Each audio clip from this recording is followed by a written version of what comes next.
අද යාළුවනේ වට මේ මංචිකින් එන මේ ස්ටික් එක කාලා බලන්න අපි යන්නේ. මේක රුපියල් 40ක් වුණා. අපි කාලා බලමු මේක කොහොමද කියලා.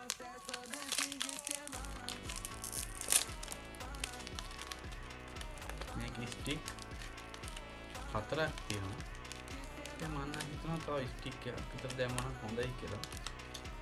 බලමු මේක රස කොහොමද කියලා.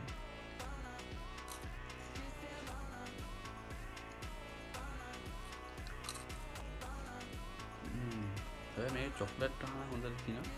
ඇතුලේ චොක්ලට් තියෙනවා උඩ. මේක 10න් 6ක් උත දෙන්න පුළුවන්. මේ සාමාන්‍යයෙන් හොඳයි.